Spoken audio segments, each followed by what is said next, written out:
Welcome to episode 17 of In His Bag. I was going to say something, but let's just save it for after the introduction. My brain also just kind of farted there. So, cue the intro music in 3, 2, 1.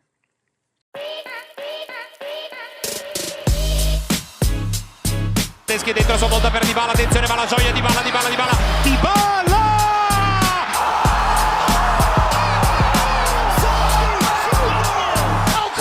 Stokely down the sideline, can they catch him? Stokely, wow!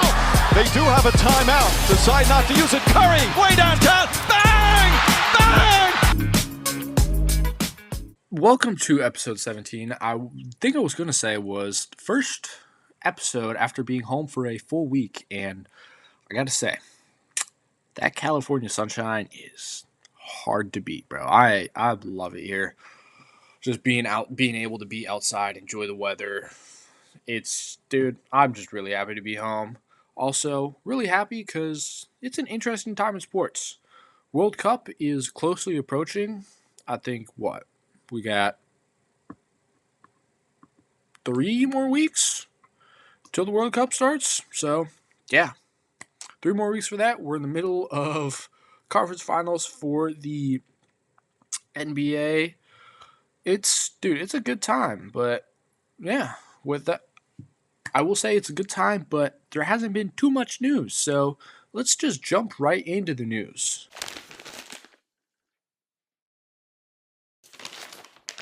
First bit of news that has happened. We'll start off with the NFL. Matthew Stafford just got a contract extension. 1 year, $55 million, worth up to $60 million with incentives. So now he has 2 years, $105 million remaining on his deal with the Rams. And for me, this might be the last extension that he gets with the Rams unless he decides to play until he's like 70, like Brady did. But he's coming off of an MVP, so that's interesting. The Rams also right now, I've kind of been talking about it for a while. They are my way too early Super Bowl favorites. But Matthew Stafford had an incredible season last year, putting up some of the most absurd numbers that I have seen. I didn't think that he was capable of putting up those numbers, in all honesty. When you look at that, like last year, 4,707 yards, 46 touchdowns. Just an absolute insane stat line that I didn't think was possible for a guy who was 38 years old. So, just incredible. And now the Rams they're set. I don't know if they have like really any other major holes. Like I'm doing training camp previews and I'm trying to find like position battles. And I gotta admit, I'm having a hard time trying to find position battles for the Rams because it feels like they have everything cemented, everything that they really need to make a deep playoff run is in place. So, yeah, the Rams are set. There is no getting around that. They are going to be dangerous each year. And Stafford, honestly, he deserves all of that 55, potentially 60 million that he's going to get. So congratulations to him. That is extremely well-deserved money. And then we'll move on to another old quarterback. This one not playing in an MVP level, but he was an MVP, 3-time MVP for that matter. Aaron Rodgers. Or no, not 3-time, 4-time MVP, I believe he was. But not the point. He's going to retire at the end of the season. I talked about it last episode that he signed a contract extension for 1 year for pretty much this season. But yeah, he's not coming back after that. And honestly, that's for the best. I thought he shouldn't have come back this season. I thought he was absolutely atrocious last year. Didn't look good at all, truth to be told. There are no weapons for the Steelers. there weren't any weapons for the Steelers last year, but this year you brought in Pittman, so that's a major upgrade already. But I think Loki, I was talking about this with my dad earlier today. There's something's been cooked in his brain. Something is a lot smoother than it should be. But he's been making a lot of bad decisions, a lot of mistakes, both on and off the field. Obviously, off the field, I'm not really going to get into that. But his level of play on the field hasn't been something that you really want. I think also, I talked about it. Only reason I feel like he's coming back this year is they brought in McCarthy, who was his old coach with the Packers when they won the Super Bowl. It's like, oh yeah, we'll just give it like a one last hoorah with my old buddy who I won a Super Bowl with. That is probably also the reason that they hired McCarthy, because they knew that Rodgers was going to do all this freaking dumb stuff and be like, oh, I don't know if I'm coming back. I don't know if I want to play football for the Steelers. Maybe I want to play football for someone else. Maybe I'll retire. So they brought in McCarthy to convince Rodgers to come back, but Rodgers is going to retire at the end of the season. So, yeah, I don't even know like what to say. Rodgers is just – I just don't like him. If I'm being very honest, I don't like him. I'll talk about it a bit more during the main topic. Hint, hint. I'm talking about quarterbacks. But it's just I'm not a huge fan of it. It's just me, myself, and I, and my personal preferences and ideas.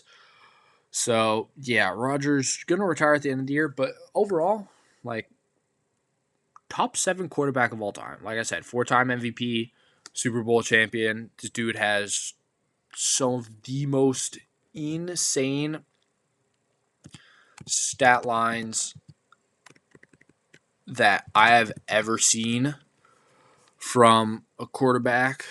Like, 10-time Pro Bowler, apart from the 4-time MVP. His career, like, I'm looking at his percentages right now. Career 65.1% completion percentage, and that has resulted in 66,274 passing yards, 527 touchdowns, passing touchdowns. What in the heck are we talking about here? This is a guy that is just in his prime. He could do anything you wanted him to. He is just insane. He could produce. He could put the ball literally anywhere you wanted on the field. There's all of those insane Hail Mary highlights. So the dude's top 7 quarterback of all time, in my opinion. I don't think he'll be higher, but he is definitely up there. He's incredible. But moving on to soccer. Pep Guardiola is leaving City after 10 seasons, and they're going to build a statue of Pep. And it's going to feature the approach to the Pep Guardiola stand at the Etihad Stadium. Honestly, that's deserved. Pep Guardiola is an absolute Manchester City legend. They didn't really have anything before he got there. And then during his tenure, they have absolutely erupted with just trophies galore. I don't remember how many total that he's brought in for them, but it's an insane number of just trophies. I think it's 20 total, but I could be very, very mistaken with the number.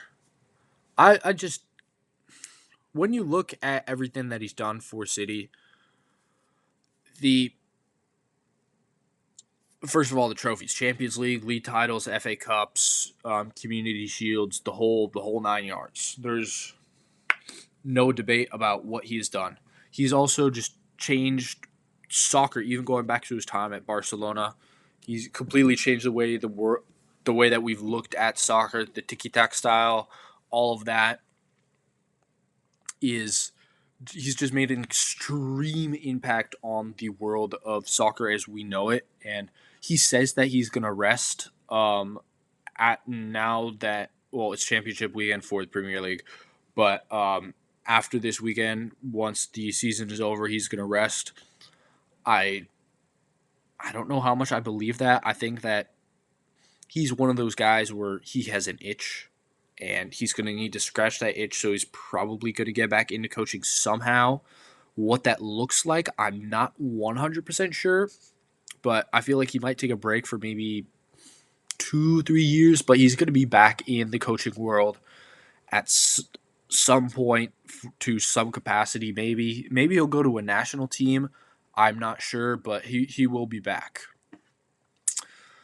And then moving on to some NASCAR news, something that I really don't ever talk about.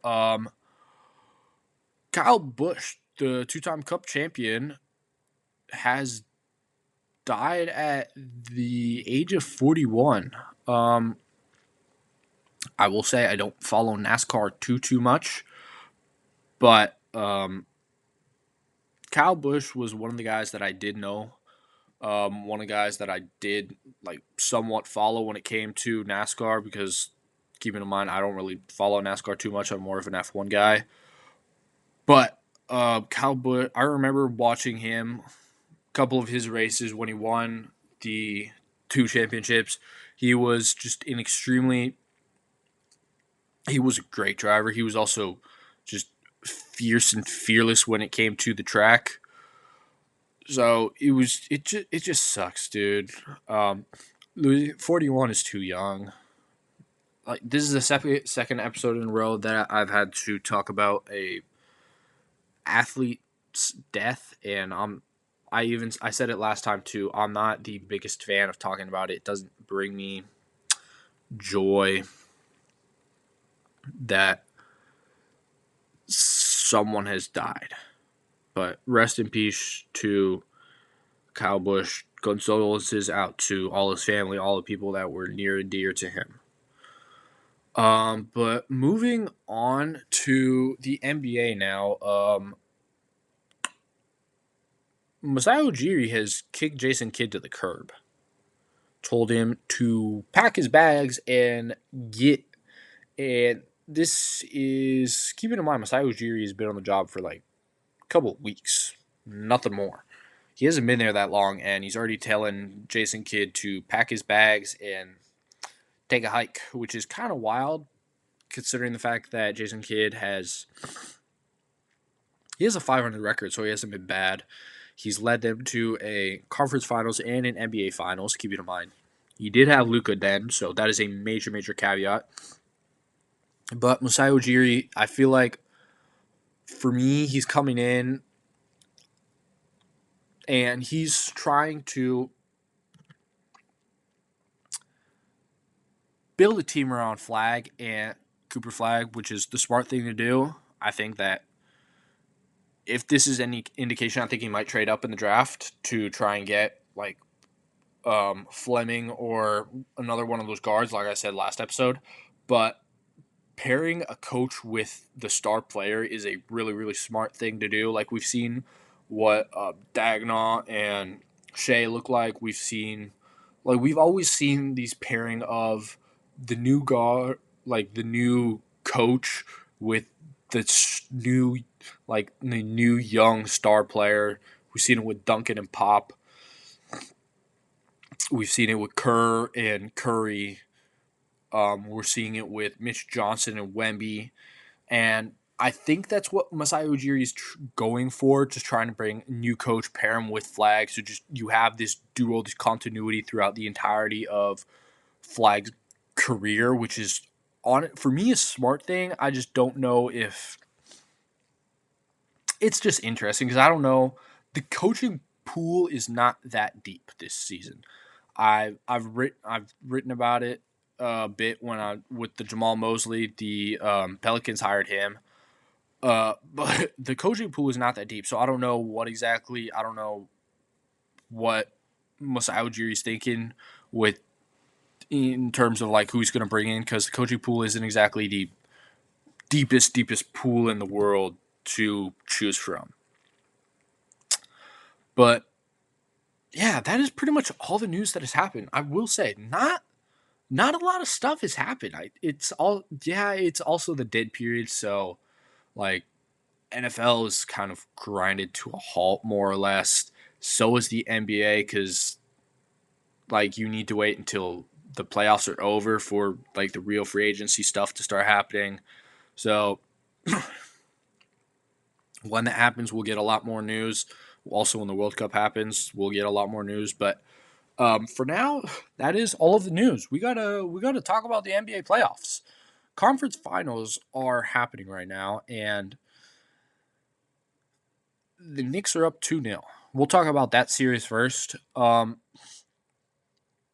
Knicks are up 2-0. Game 3 is tomorrow at 5 p.m. And in Game 1, the Knicks mounted the craziest comeback in playoff history, down 22 points. They came back to win it in overtime in an absolute insane game. I just like, if you haven't seen that, go watch it. Go tune into that, because it is. Go watch the highlights. It was wild, the stuff that they were doing. And then Game 2, the Knicks came out and they looked a lot more comfortable. They were a lot more dominant. I think they've extended their winning streak now to 9 games, which is friggin' wild. But Captain Clutch, Jalen Brunson, is performing at an incredible level in the playoffs. OG Anunoby, your second team all defensive player, also playing extremely well. And for the Cavaliers, James Harden has been looking like a cone. He has not looked good at all in either of these two games. You could see that Harden or Brunson is hunting out those matchups with Harden, because he knows he can take advantage of him on the offensive end of the court. He can make him move, get to his spots, get his shots away, and that's really creating a lot of issues for the Cavaliers in terms of what they're able to produce. And then the other series is even better. It's amazing. For me, whoever wins this series wins the NBA championship, but that's debate for another day. The Spurs and the Thunder have been just, this is like two heavyweights going at it. This is wild. Spurs won game 1 in double overtime. Wemby had 41 points, 24 rebounds. You heard that right. He had 40 and 20 in an absolute insane thriller of a game that I had it on my TV. I'm like, cool, not bad. And then like as it started to get closer to the end, I'm like, hello, what in the world is happening? Then you had in overtime to tie the game, Wemby pulls up from like Steph Curry range, literally same spot that Steph Curry hit the double bang shot in, I think it was 2016. That's where Wemby pulled up from on OKC's court in overtime to tie the game, to send it to double OT. Wemby did that in game 1. It was wild.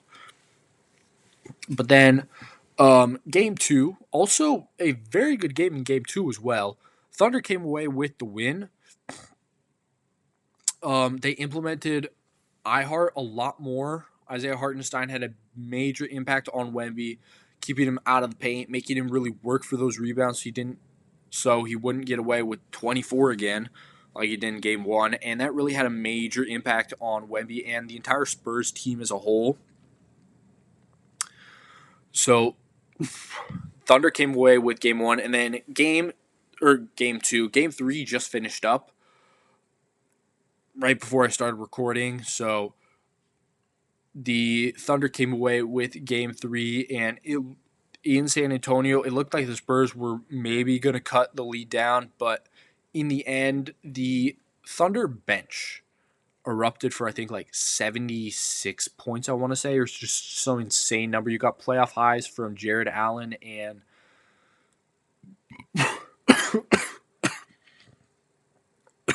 the second Jalen Williams, which is it was wild. Well, no, did I say Jared Allen? Jared McCain and the second Jalen Williams. They just played absolutely amazing team basketball. The bench depth for the Thunder is really setting them apart. The bench depth for the Thunder is really setting them apart in terms of what they're able to do on the court. Like the Spurs bench hasn't looked great the entire series, and the Thunder bench, we know the Thunder bench is amazing, and they're just producing at an extremely high level that's really making a difference for them. But that's where things stand right now, and in terms of the schedule going into the rest of these series, they could potentially be over on Thursday. So major caveats here. But game 3 between the Knicks and the Cavs tomorrow night, 5 p.m. And like I said, it's alternating. So you got Thunder Spurs Sunday, and then you got Knicks Cavs game 4 Monday. That could potentially be over right now. Then if the Knicks sweep, then you got game 5 Spurs Thunder. On Tuesday, you got game 5 Knicks Cavs. On Wednesday, you got game 6 Spurs Thunder on Thursday. And then once we get down to it on Thursday, Friday, you got game 6 of the Knicks and the Cavs. Game 7s are on Saturday and Sunday. That will be where the series ends. So I don't know if they'll get to that point. I definitely think that Spurs Thunder will. I don't know if the Cavs and the Knicks will, based on what we've seen so far. But it should be interesting. So that is all of the news that I really have to talk about. Like I said, not a lot of stuff has happened up to this point. So without further ado, let's just hop right into the main topic of the episode. Welcome to the main topic of the episode, where I am going to be putting every relevant quarterback in the NFL into a tier list. So we're starting off our first quarterback, Josh Allen, obviously S tier. There isn't really much debate right there. MVP, dude, is an absolute freak of nature. You can't debate that in any capacity. So Josh Allen, S tier. After that, we'll go next up, Jacoby Brissett.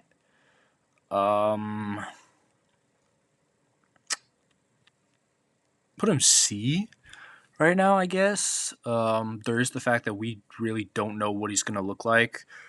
Because with the Cardinals, every game that he started when he took over, he lost. I think the Cardinals were 0-9 with him or something like that.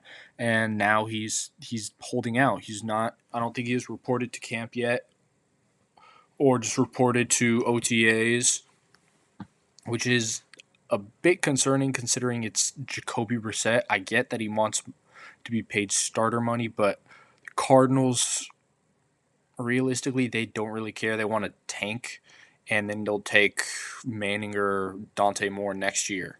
So Jacoby Brissett, he's a capable quarterback, but he's not top of the line. It's an easy C tier.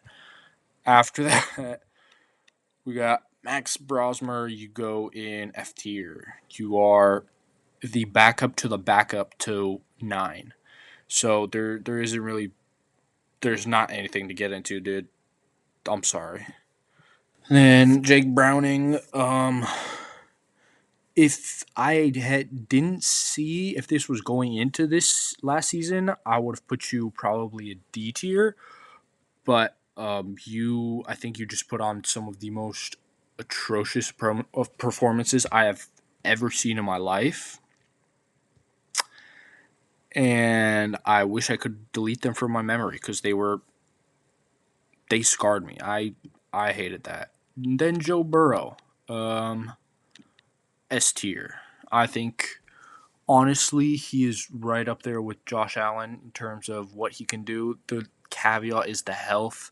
I've been saying this now for a while with his Houdini black magic. If he could stay healthy, which his black magic injury curse says he will be this season, then everything should go right.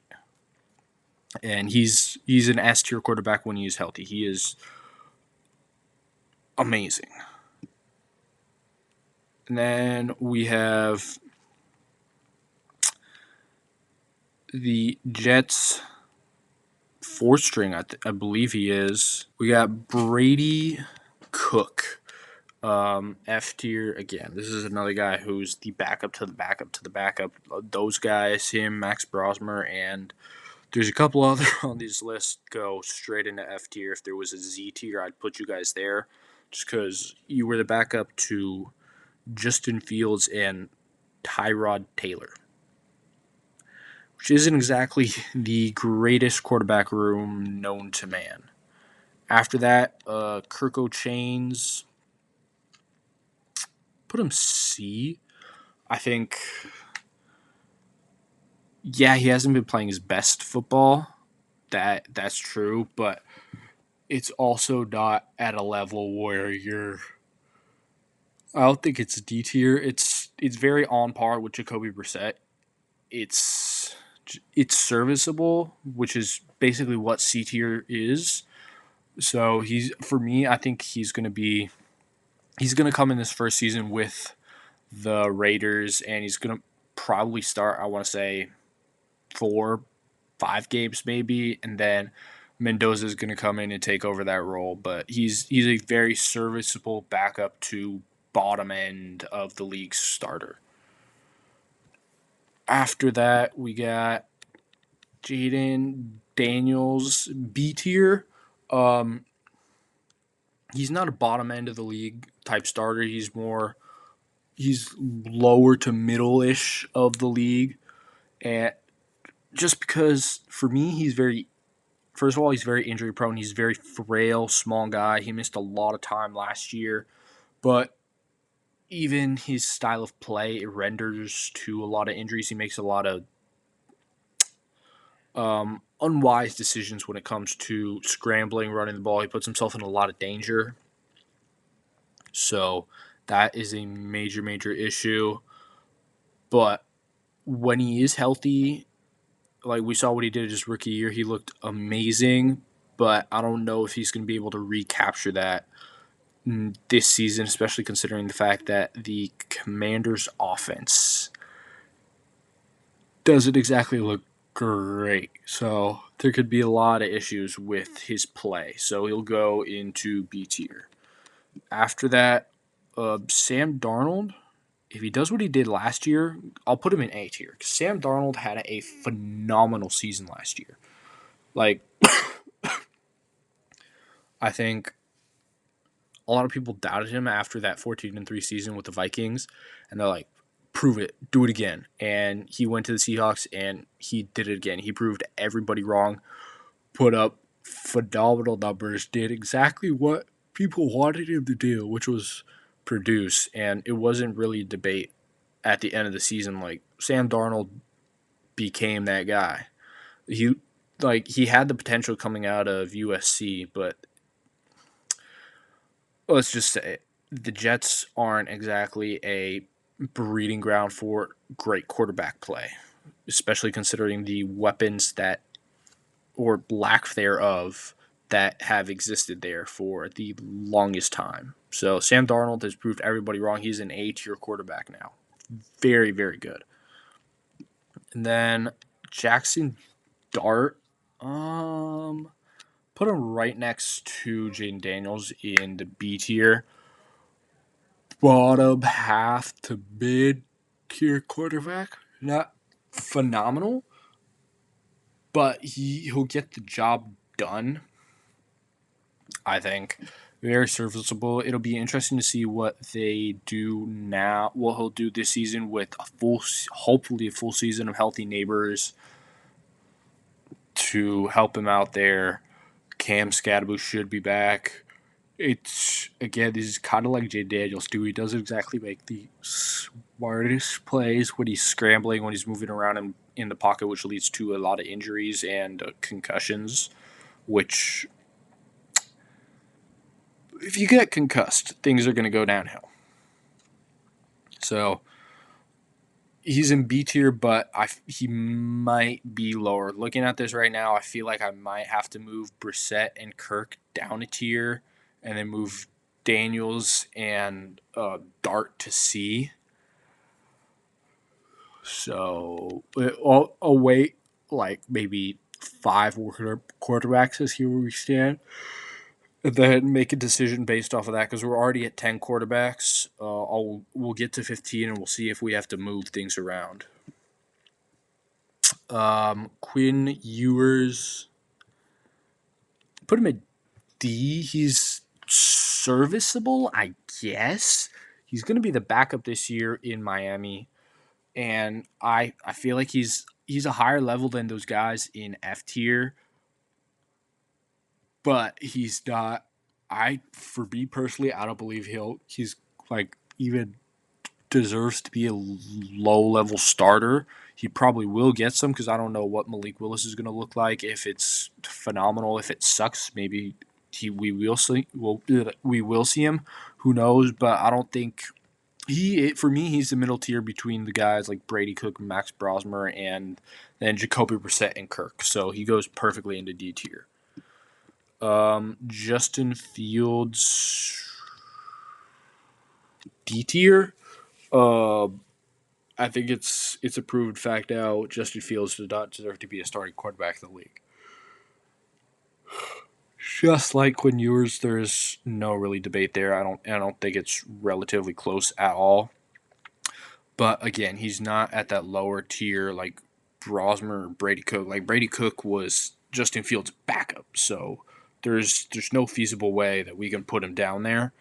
But like I said, he's not Brissett Cousins level either. So he's right there along next to Ewers. It just sucks, dude. I remember when he was coming out, I was like, the 49ers should draft him. They traded up. Like, I watched his entire career at Ohio State after he transferred from Georgia. I was like, dude, this guy is a freak of nature. He can deliver the ball down the field. Kyle Shanahan can make him useful.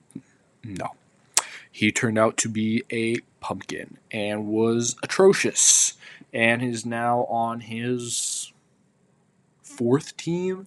He was Bears, Steelers, Jets. Now he's on the Chiefs, and apparently Andy Reid loves him. So who knows? Maybe he goes up to C. I don't know, but I doubt it. After that, Broadway Joe, put him at top of C tier. I said Broadway Joe. This is not Joe Namath. This is Joe Flacco. Very serviceable backup. Honestly, could be a starter on some of these bottom tier teams. Cleveland Browns. He believes he should be a starter too, which I don't blame him considering some of the quarterback options that exist out there in the league. The dude could still sling the ball around, which is a very good thing. It's also very impressive considering I think it was a couple years ago with the Browns, he literally came off his couch to play for them, to figure out their quarterback situation, led them to the playoffs, and has been back in the league ever since. So he's a very serviceable backup, and I feel like he's a higher level than Brissett or Kirk at this point, which is insane to say because the dude's like 41 years old, I think. And Dylan Gabriel, we'll go F tier. Dylan Gabriel, first of all, you are a midget. I hate to say that, but you are a certified dwarf. I don't really know what exactly I'm supposed to do with you at this point. You don't provide really any value to the Browns at all. I think it was a mistake also drafting you and then also Shadur's in the same draft, like around before you draft. They drafted Shador, so it's just tough because I don't know like what real value you can provide even outside of the Browns for any other team. Just because I feel like your stature impairs you a lot, and it's not like it's like Kyler Murray who has this freak athleticism. This is a dude that he was even could have played at the MLB. It's not that level of athleticism with Dylan Gabriel, which is really hampers him, especially for like I said, a guy that is really small. After that, Jared Goff. I go A tier. Jared Goff is a very good quarterback. Very consistent, very solid. I was just listening to a podcast that was talking about the Goff Stafford trade and how it was kind of like a throwaway because everyone thought that Stafford was he is the better quarterback. But dude, Jared Goff walked into Detroit, led them to the NFC Championship game, was just an absolute baller, has been an absolute baller with them, is the solidified number one. It's not even close. So I really respect that. Jared Goff is a very, very solid quarterback. But now that I'm looking at this, it feels weird. I don't. Right. So I said after 5 quarterbacks, I'd look at it. I'm looking at this. We're now at 15 quarterbacks. I feel like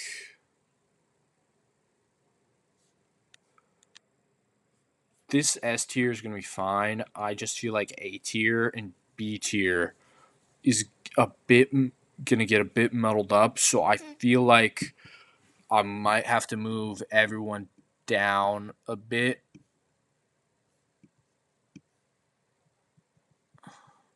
Put Kirk Cousins there, Flacco there, move him and him there, and then like that.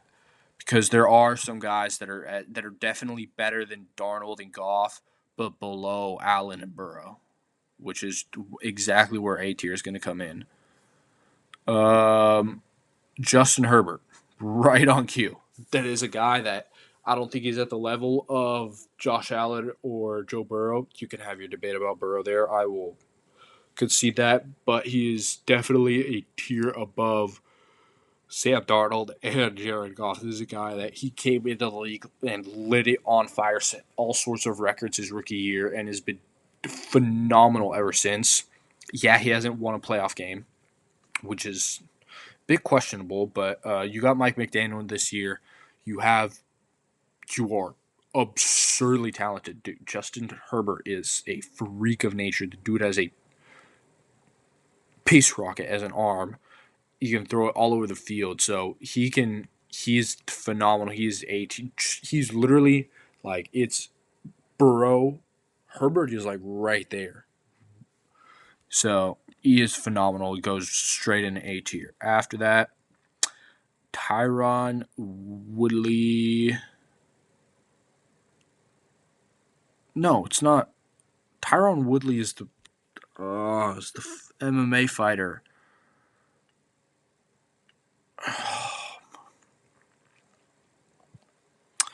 I did this earlier when I was thinking about I mentioned Tyron Woodley earlier when I was thinking about Tyrod Taylor, which is a bad take by me. That's insane. But Tyron Woodley is honestly, I think he might be the best backup quarterback in the league. This is a dude that he's made an I was gonna say an All-Star game, a Pro Bowl,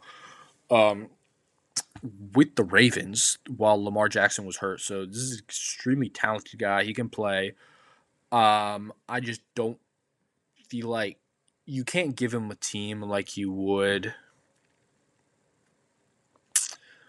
to actually. Now that I think about that, I'll put him at behind Kirk, Brissett, and Flacco, just because I feel like those guys you could probably give them a bottom tier team and say, screw it. I don't feel like you could give Tyler Huntley his own team and be like, screw it.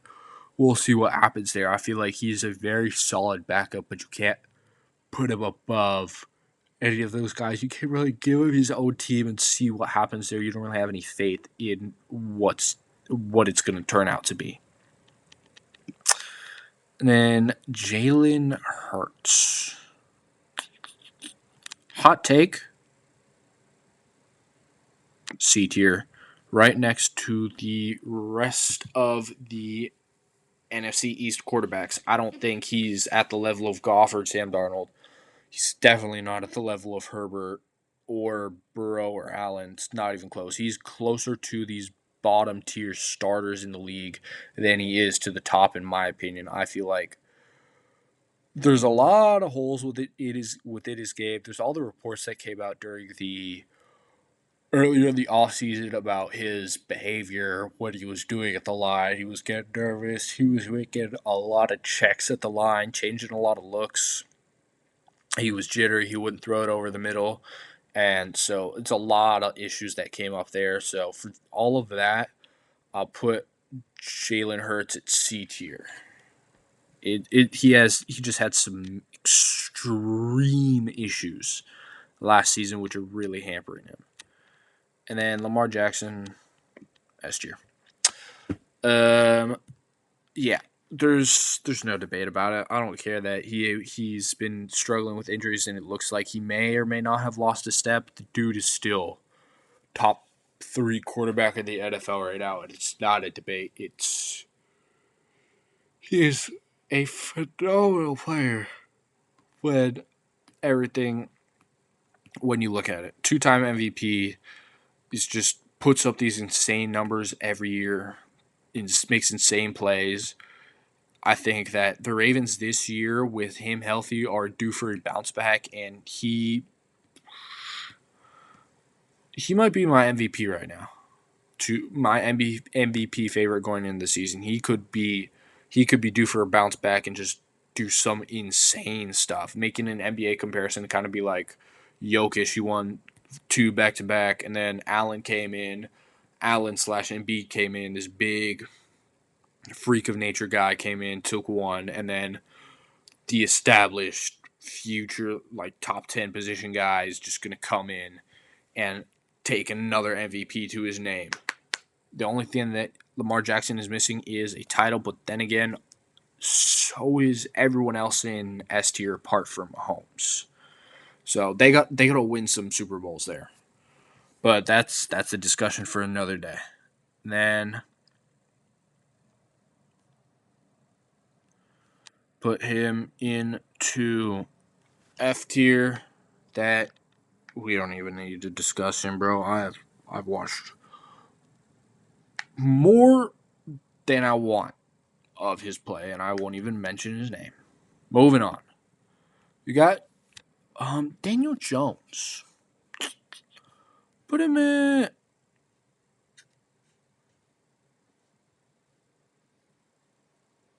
C tier, just above Dart. I think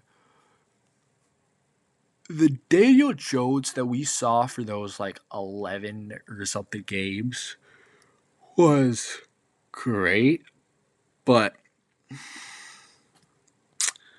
there is a lot of film before that. A lot of stuff happened before that miraculous 11-game streak, and even that 11-game streak got cut off because the dude's Achilles snapped. He is, apart from having a lot of bad film, he is injury prone. There was a neck injury. I don't remember when that was. There was the knee injury. Now the Achilles. So you got a lot of major injuries. You got a lot of really, really terrible film. And yeah, you put it together last year. Cool. This is like the Sam Darnold argument for when he was on the Vikings. Do it again. Prove it. Prove that it wasn't a fluke. If you can, cool. If not, what the heck are we doing here? Like, why are you wasting my time? After that, Mac Jones. This is tough.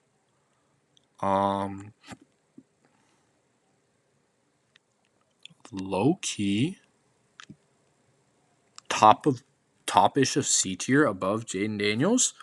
Um, Mac Jones played amazing when he came in to replace Brock Purdy with the 49ers. He was fantastic at those 8 games. Was an absolute baller.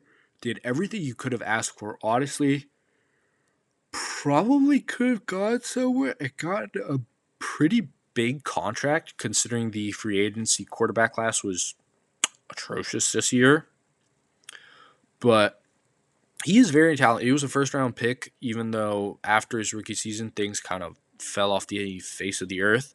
Last year, he proved he has some very good potential. I think that you can give him his own team. I think there's a lot to be gained by having him. I don't want to say he's a safer quarterback, but he makes smarter decisions than, say, Dart, Jones, or Daniels. It's just he doesn't really have the athletic gifts that those guys have, which kind of levels the playing field. But I want to see what happens if he gets his own team again. That'll be a very interesting possibility in the future. But for now, he's going to stay the backup to Purdy, which, hey, that's still a great duo for Shanahan to have because he's basically a Purdy clone. And then Trevor Lawrence. We'll go top of B tier. Trevor Lawrence is extremely good. He was amazing. Turns out he wasn't the Peyton Manning clone that we thought he was going to be, but still a very good quarterback. Especially last year, there was a lot of questions about him, his play. Will he ever be truly that guy? Will he live up to that level? No, he's not the Peyton Manning clone, like I said, but he's still an extremely talented guy. And last year he proved that he was able to just take a major step forward in his play, really at second half of the season, which caught a lot of people off guard. But still, it was a very solid season. He's proven a lot, and he's not at that upper tier of starters, but he's still extremely good. I want to say probably like 10 to 15-ish range for me, but still extremely good. Riley Leonard. Put you over here.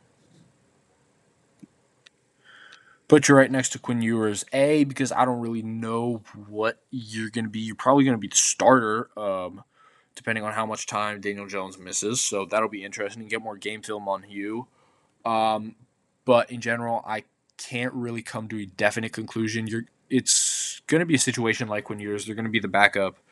And yeah, we'll see them in spurts, but I don't know if that's really going to blow my mind away in terms of his level of play. So it's also like a time thing. I don't know what they're going to look like now and in the future.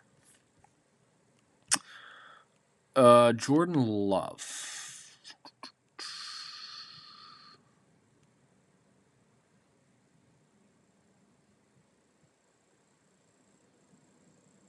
Jordan Love will put B. Interest. I might have to move him because I really don't know. There are some. He's talented. He's really good. I just think there's been some inconsistencies with his game. I remember, I think it was 2 seasons ago, him and CJ Stroud, which is a discussion for later when I get to him. But people were saying, oh, he's like a top 7 quarterback in the league. This dude is amazing. But then he kind of got bumped down a couple notches.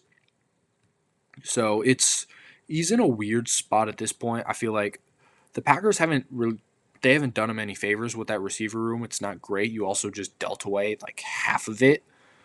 Um, so there are some. He's not exactly being helped, but I think he's still supremely talented. He has a lot of gifts. There's a reason that the Packers took him with a number. I don't remember what pick, but their first round pick.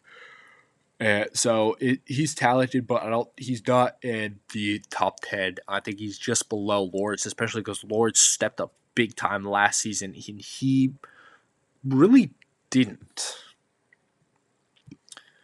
And then Mahomes, number 1, S tier, top of S tier, no debate, best quarterback in the league. I don't care. He's coming off an ACL. This dude's 3 Super Bowls, 2 MVPs, best quarterback in the league, no debate. I've said this about a couple other people, argue with the wall for all I care. I don't care. And Mariota, put you right there. Put you at D tier, right next to Tyler Huntley. That's kind of Tyler Huntley is kind of the top of the top tier bench starter level, but not just average bench guy level, which is Fields, Leonard, and Ewers. So he's still an extremely serviceable backup. We saw what he was able to do when he filled in for Jaden Daniels with the Commanders. Very quality backup time, but I don't feel like at this point anymore you can give him his own team and just say Hakuna, fuck it, like you would with Flacco, Brissett, or Cousins. So we'll put him right next to Huntley at D tier. Then Drake May. Drake May. A tier. He proved to be the best quarterback in that class with him, Daniels, and Caleb Williams. Absolute monster season last year. Yes, 4th place schedule. That's major caveat. I talked about it last episode, but he's still supremely talented. I said Herbert has a piss rocket. Dude, Drake May also has a piss rocket of an arm. Absolutely insane throwing capabilities. So he goes into A tier. I think right now S tier is, spoiler alert, no one else is going into S tier. I think Drake May is right around like that 7, 8-ish range for quarterbacks. So he deserves to be an A tier because he is phenomenal. After that, Baker.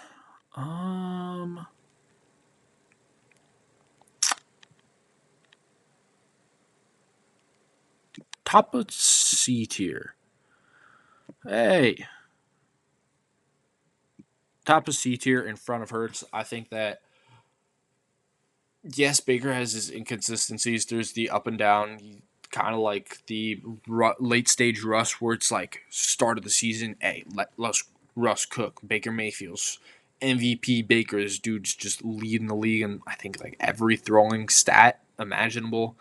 The Bucks are on just an absolute tear, but things quickly came back down to earth. He was slowed down a lot, and there's a lot of inconsistencies. Which C tier is the tier of just like quarterbacks with inconsistencies and some questions to be answered, but you still are a serviceable starter, and you shouldn't be a backup on any team. That is what C tier is, and I think that Baker epitomizes that to an absolute T. I think he's better than Hurts. I don't necessarily think that's too much of a debate. So he goes straight into C tier. After that, ooh, yikes.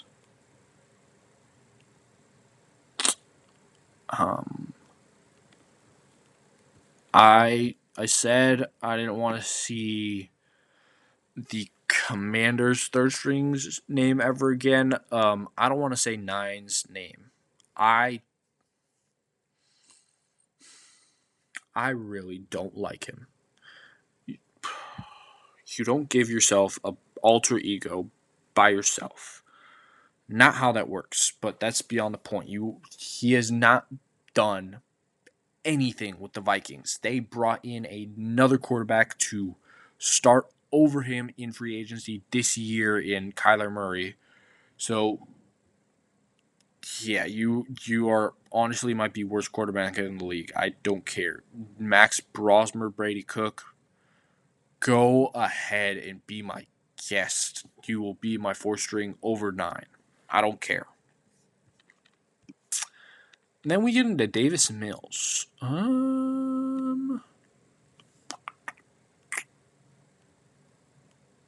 Put him between Huntley and Mariota. Davis Mills, very good backup when he came in for Stroud. There was a lot of debate about people talking about, oh, should he be starting over Stroud?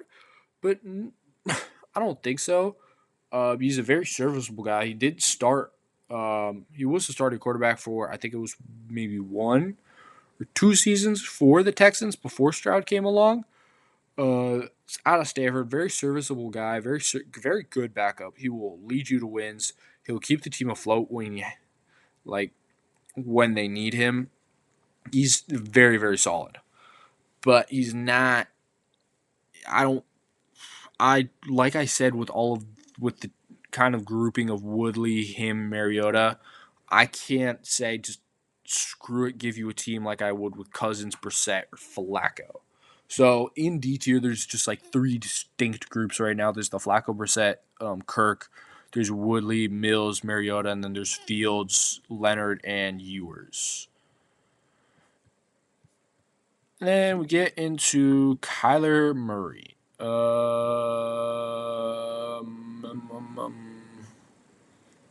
Yeah, we'll put him there, C tier. Still serviceable, but we talk about serviceable quarterback with inconsistencies. That is Kyler Murray to an absolute T. I kind of mentioned it when I talked about Dylan Gabriel. He does have the wheels. He can move. He does have the athleticism. He's going to a system now that has weapons. You have Jettas. You have Addison. You have Jettas. You have Addison. You have Jawan Jennings now as well. So you have different things that can help you elevate your game to what it was in those earlier seasons when you had D-Hop there. Start of the season, everybody's like, oh, let Kyler cook. The dude's an absolute baller. He's making Pro Bowls. So he has talent. He could be very good. He's just very inconsistent, and he's like a lower tier starter in the league, which is C tier. I just don't think he's better than Jayden Daniels because Jayden Daniels, he's younger, and even though they're both very mobile, I feel like Jayden Daniels, even though he is frail, he's a bit bigger, taller, which still plays to an advantage over what Kyler has. He's an older guy. There's a lot of questions about his mental aspects in terms of like his football IQ, stuff like that. And then also just the size is a major, major caveat. And then we got Bobert Nix.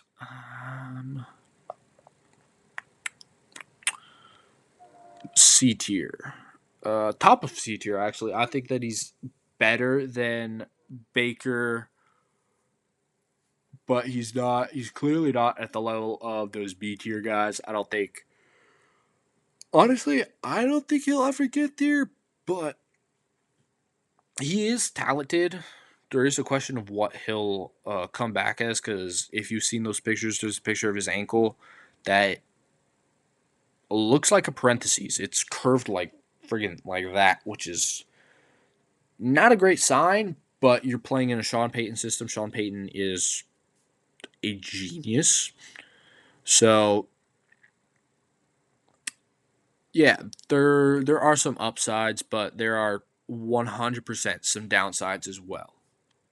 And then Chris Aluticon, to put you in F tier, I don't really like talking about you because Who does? Unless you are a diehard Chiefs fans who's seen every minute of Chris Ludicon film, which I will admit I have not spent too much of my time watching that, but hey, to each their own. After that, Penix.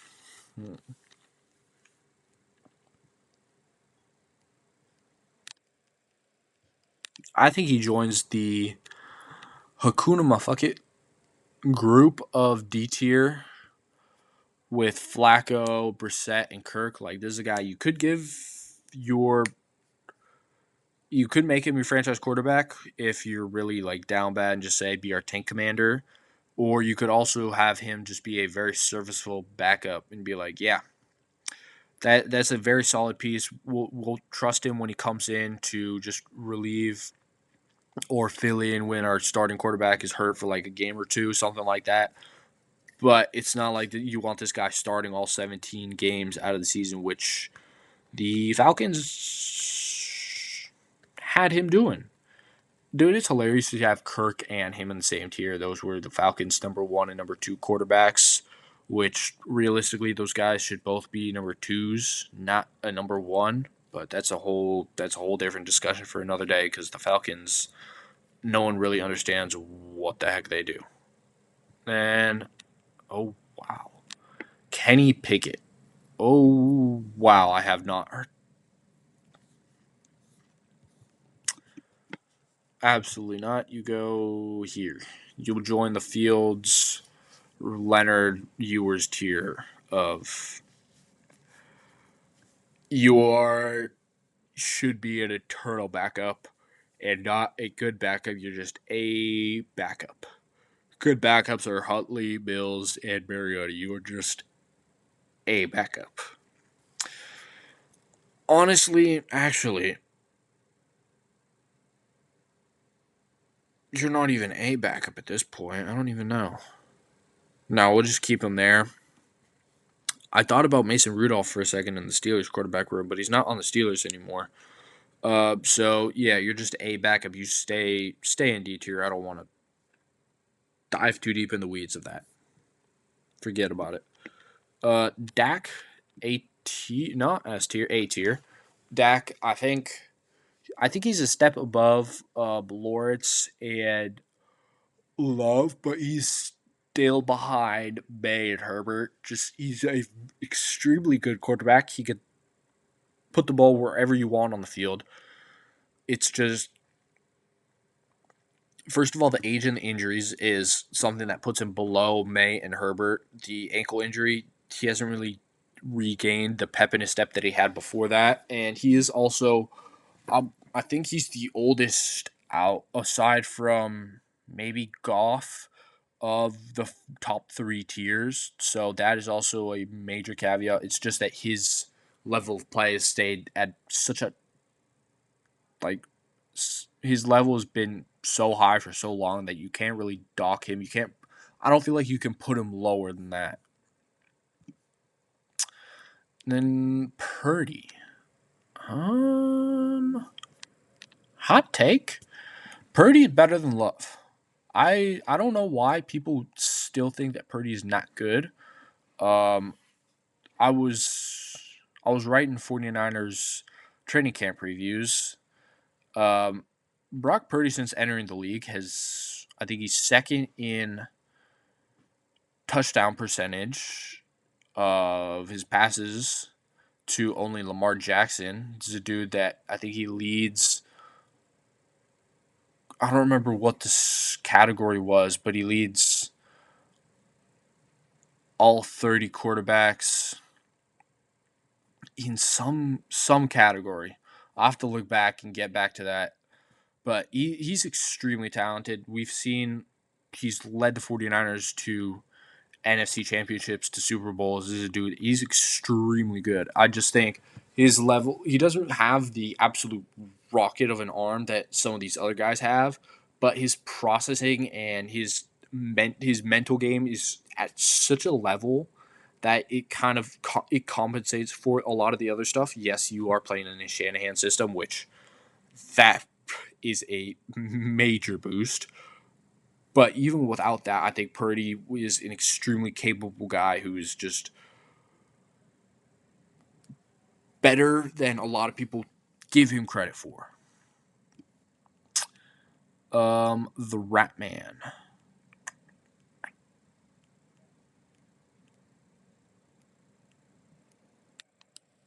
Top of F tier for the Rat Man, honestly. It was kind of a quarterback battle with the Saints to start the season, but I feel like the Saints quarterback situation is a bit weird. I'm not too sure what to make of it with him and Chuck, but I don't feel like he's at a level.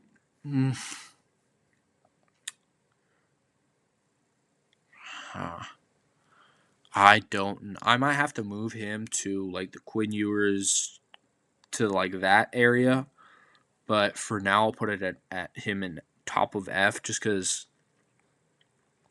there's a lot of things about him that kind of throw me off.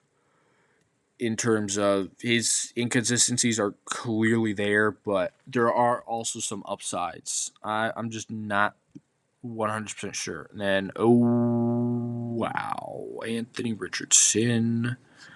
You are right next to they who shall not be named. You are an atrocity. I'm sorry, you suck. And I hope I never have to watch you again. Oh my goodness, Grandpa here. Bottom of D tier. Jeez Louise. Sure, serviceable backup. Came in out of retirement. Cool, whatever, nice. Maybe shouldn't have come out of retirement, but that's a debate for another day. That whatever. Take care of your. I don't even know how many kids you have now at this point. But still very serviceable. But it's just I don't want to say not very serviceable, I guess, but it's not to the level that I want. So you stay bottom of D tier. Aaron Rodgers. Aaron Rodgers gonna retire at the end of the season. As I mentioned earlier, but C tier. You are way beyond your prime. I don't want to talk about you anymore, but I am forced to just because you show up and you say the most outlandish stuff, you do the wildest things, but your level of play no longer warrants you to do that. It doesn't warrant teams accepting that behavior at all. So you just stay there, don't talk to me, take your ashwagandha, go on your darkness retreat or whatever, just stay in the darkness forever. Another he who shall not be named. You'll join the others. Ravens backup, third string, behind Huntley, behind Lamar. They who shall not be named. Shador. Good backup. I don't think he should be a starter. I don't even think that he should be the Hakuna fuck it, we'll give it a team. I think it's he clearly has some issues. I think also part of the reason he was drafted was his name. Part of the reason he was given that Pro Bowl selection was his name. He was not deserving of that at all. I just think he's a good backup. He's just not starter level, and the only reason that he is a starter for the Browns is Deshaun Watson is the nastiest of nasty men, and no one knows he's never going to return to the level that he once was. If he was there, Shador kiss any chance of starting goodbye, but since Deshaun Watson is a weirdo and just can't stay healthy anymore, Shador you're starting, but you are a backup level quarterback, you're not a starter. Never were either. Tyler Shugg. Interesting. Tyler Shugg will put you. I like Tyler Shugg. put you in middle of C tier. I like Tyler Shug a lot actually, which is kind of a hot. I don't want to say kind of a hot take. There's a lot of upside with him. Yeah, he's an older rookie, but there is a lot of potential there, especially with giving him the weapons that the Saints have now with Tyson, Olave. They have Etienne there as well. There's a lot of upside with Shug that I am interested to see how that all plays out and what that's going to look like next season. But very, very strong arm. I don't want to say very good processor, but he's a good processor. I want to see what it looks like after the second time, and if you're at the level of like Daniels and Mac Jones type of stuff. Gino. We'll go Tank Commander Gino. You're given a starting job just because you are there to be Tank Commander. Nothing else, nothing more. After the atrocity that you put up in, I was going to say Oakland, but in Vegas, you could be a serviceable starter, or not a serviceable starter. You could be a tank commander, or you could be a second string. So, yeah, that is why you belong right there next to the other tank commander / second string quarterbacks. And then Matty Stafford, go top 8 here. I have him at 5 right now. He is coming off of a MVP. So, and he's also leading my Super Bowl favorite Rams right now. So, he is extremely good. I don't know how he did it last season. There were reports that the dude couldn't even walk during the offseason, but he came out and was just lit the league on fire. Was just on an absolute tear from start to finish. So he is extremely, extremely good. And I really enjoyed Matt Stafford. I think he's going to be amazing again this season. There's not even a debate.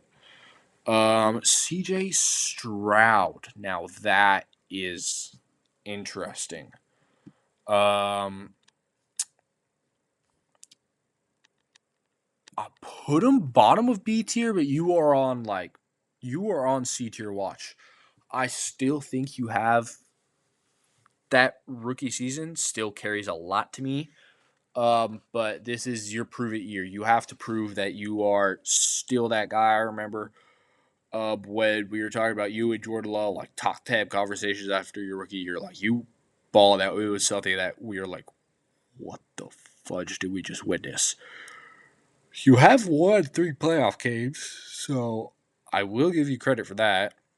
But after those wins, you kind of wet the bed, putting it nicely.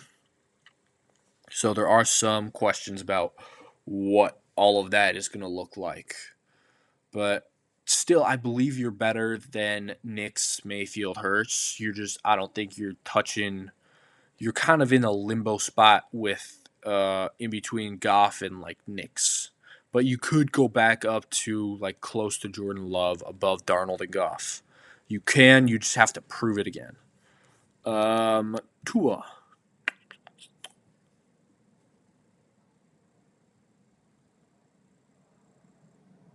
Hakuna Mafucket, take commander, second string. That is Tua Tagovailoa to a T. Yeah, we had that one extreme outlier. We led the league in passing. That was also because Tyreek Hill was trying to go for 2,000 receiving yards and was just an absolute demon. You had Mike McDaniels there as well with I think it was his first or second season, like implementing the new scheme. Everyone was like, what the heck is happening here? Why is through that weird motion? We have no idea what to do with that. So you kind of got carried by that. But you were injury prone. You have honestly at this point, I think you might have a smooth brain. So there are a lot of issues with your game, and also just the fact that the Falcons have 2 guys in the Hakuna Mafucket tank commander / QB2 tier of D tier is hilarious. But then again, the Falcons know nothing but mid. like every other Atlanta sport. So yeah, that is Tua Tagovailoa and the Atlanta Falcons. And then not Tyler Huntley, Tyrod Taylor. God, I keep thinking about Tyron Woodley. That might be my sign to go watch Tyron Woodley highlights after I'm done recording and editing and putting this out. But Tyrod Taylor, solid backup, very solid. You go in the solid backup tier, very good. I don't think you're gonna be one of these Hakuna Mafakit tank commander type quarterbacks, but you are still a very solid backup. Like I said, it's also funny that all of the Jets quarterbacks are here as well. You got Geno, Tyrod, and well, Justin Fields isn't my Jets quarterback anymore. He's on the Chiefs, but all the Jets guys are also in this tier. And notoriously so. That is the Jets quarterback room to an absolute T. Atrocious, but Tyrod Taylor, very serviceable backup. I will say does make a lot of mistakes, leaves some places a lot to be desired, but hey, not too bad. Hey, your punctured lung gave us Justin Herbert, so I'll thank you for that at least, I guess. Hope your lung is okay. Cam Ward, top of C tier, could be B tier. Just he was a rookie last year. I really just want to see him another full season, see what he looks like. Will he come out and just play a lot better than we want him than he did this year? So that's kind of just something that I'm looking for in him this season. And then Deshaun Watson, the nastiest of nasty men in maybe NFL history aside from OJ. You go in F tier, bro. You go right next to your fellow Brown, Dylan Gabriel. You're never healthy. When you are healthy, you look like an infant who just pooped out their baby formula. You look horrible whenever you touch the field, and you never are on the field in the first place. So, F tier, you're just horrible, atrocious, just bad in every sense of the word. Carson Wentz, say like serviceable backup, cool, yeah, maybe, sure, why not? But yeah, not bad, not bad. Just could be better when it comes to Carson Wentz. It's just you're past your prime. MVP Carson Wentz, hey, that was a friggin' baller. I love that. But you're not at that level anymore. You're not that guy, pal. You're not that guy. But still very serviceable, very, very good. And Caleb Williams is the last quarterback that I'm going to put in A tier. I think he's very, very good. Very high level. Love him. I think he could overtake Dak. I just don't know if I can see him overtaking May or Herbert. Maybe Stafford eventually when Stafford kind of just croaks, so to speak, in NFL terms. When he retires, he gets old. Or he is old. When he gets way too old. But he could move up a slot or two, but that'll just take some time unless he just goes on an absolute breakout season, part 2, and it just lights the league on fire. Malik Willis, hot take. I am not a big fan of Malik Willis. In all honesty, I think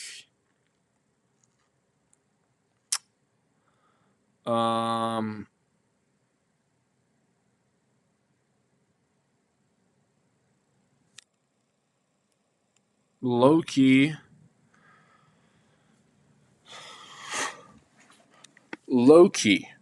D tier, like tank commander / very good backup.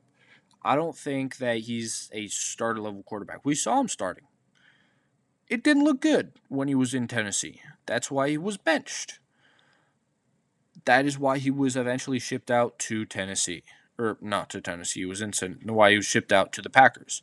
And in spurts with the Packers, he's been good. I'll grant him that. He's been good in the time that he's gotten. But why are we acting like spurts are the telltale sign of an amazing starting quarterback?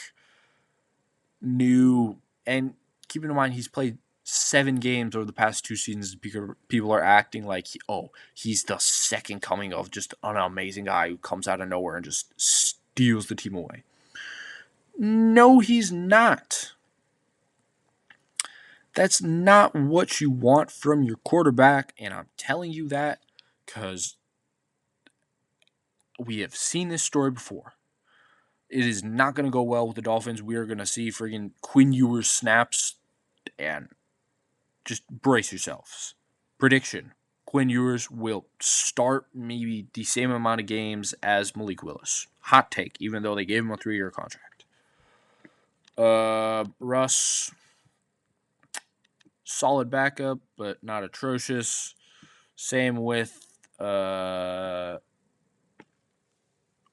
Winston. Those guys are pretty much the same guy, which is kind of weird to say. But you are, in terms of quarterback play, pretty much the same guy. It's just Russ is more experienced at a higher level, and Winston is kind of just more the locker room guy. But it's the same guy, just serviceable backup, but not anything that really blows your mind away. Then finally, to finish this out, we got Bryce Young. He's improved. I'll put him above Dart. I want to see it again.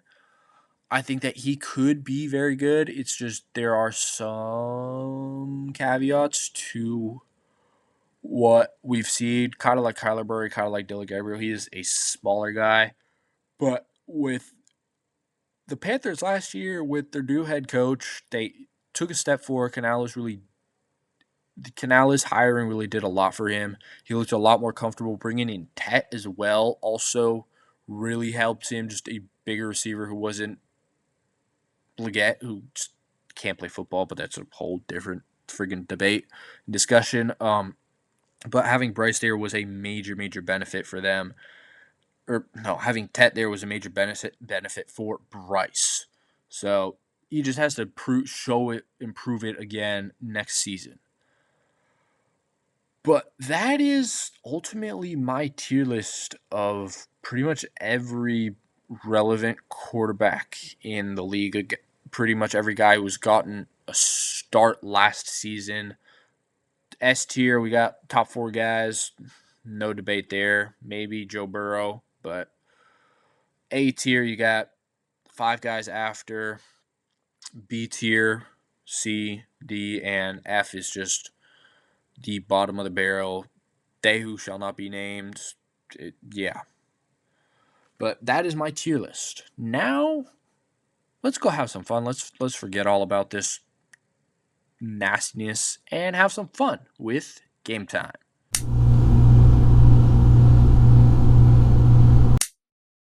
Welcome to Game Time. Switching some things up, but generally keeping it the same. So let's get started. Got to guess, or not guess, we got to name the Big 5 European champions since 2000. So that's Premier League, Bundesliga, La Liga, Juventus, Inter, Milan, Napoli, Barcelona, Real Madrid, Atletico, Valencia, PSG, Lille, Marseille, Nice, whatever.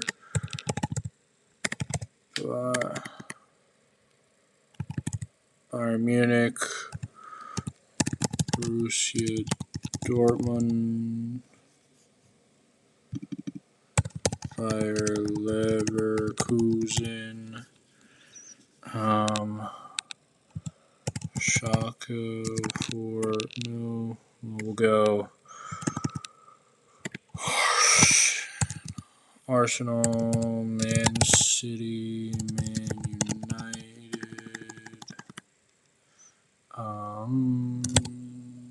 Chelsea, Liverpool,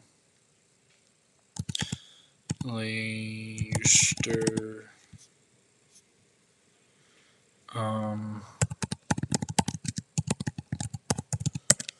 Dortmund has it 1-1. Juventus. Who won it in the early 2000s? Atalanta. No, it's too early for them too. Lyon, obviously.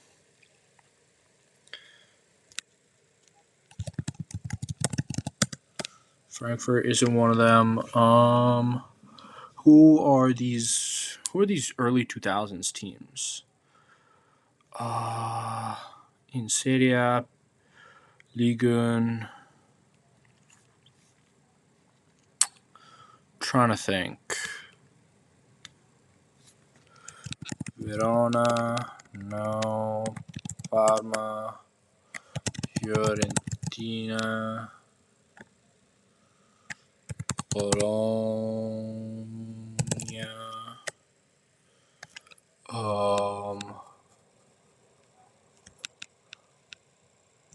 Chievo. I'm just naming random teams here.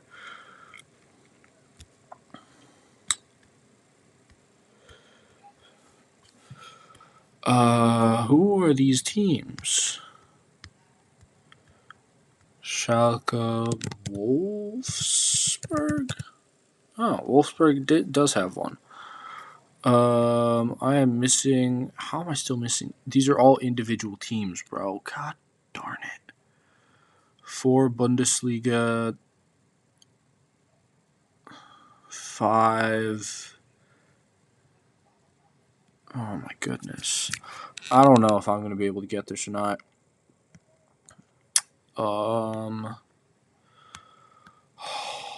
Who could this possibly be? Torino? No. Atalanta, already said them. Already said them.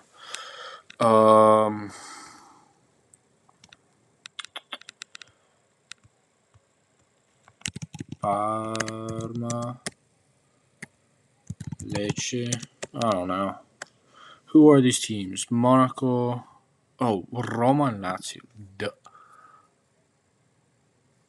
So did I not say Dortmund? Monaco, Nantes. Probably should. I should have gotten credit for that. Whatever. Now we gotta guess the soccer player. I don't know why I always start this with Bruno Fernandes, but it's a midfielder, not Premier League. We'll go Barella. Serie A midfielder. Not Italian, though. We'll go to Kefren Turam. It's a French Serie A midfielder. French Serie A midfielders. Rabiot. I'm too good at this game. And then we got to guess the team here. Wide receiver 2, Tennessee. Wide receiver 3, USC. Wide receiver 1 from LSU, and a tight end from Iowa.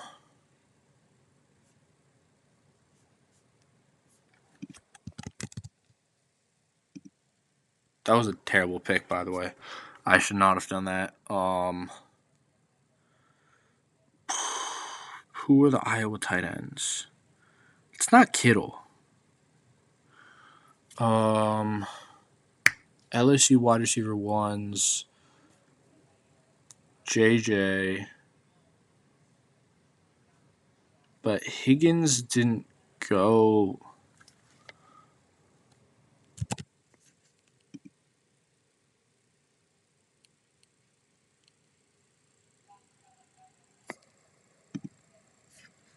They have Jordan Addison at wide receiver 3?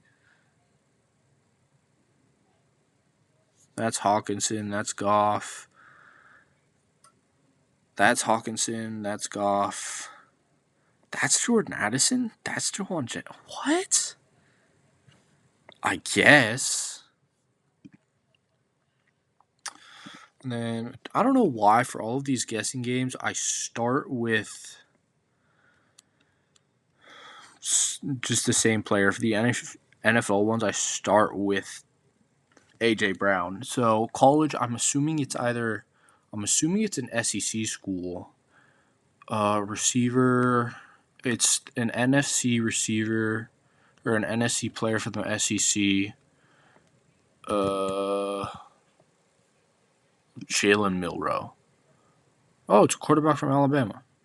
Oh, nice. There aren't that many. It's Bryce Young.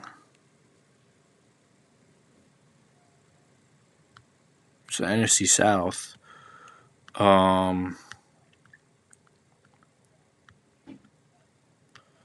Whoa, wait a minute.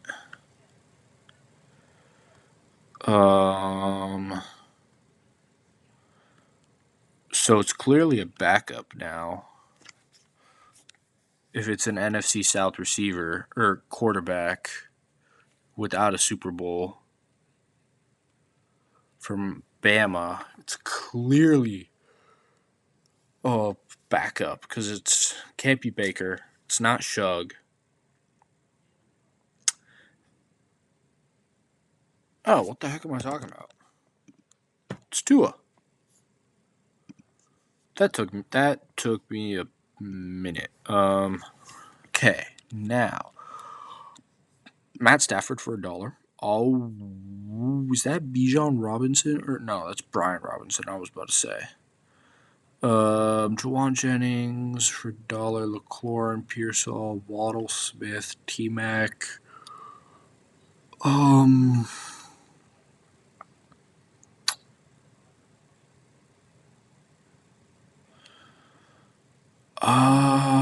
I like that combo.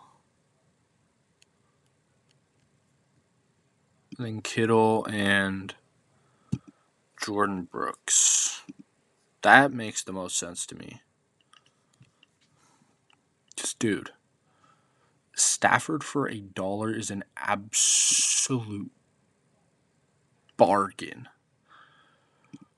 But that is the end of the NFL games. Clyde, now we're going hoop to go. We got a blind tier list here. Clyde Drexler, I'll put 3.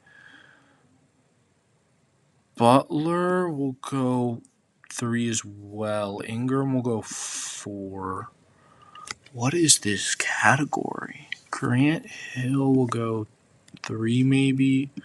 Bernard King will put in 2 along with KD. Larry Bird will go at 1. Ron Artest there. Kuzma there. And Mitch Richmond.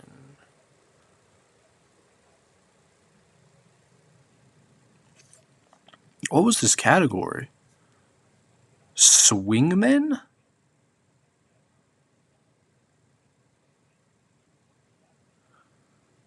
Are we just talking about throwing hands? If we're throwing hands, Ron Artest is 1. But I don't know. I don't know about that. We'll go.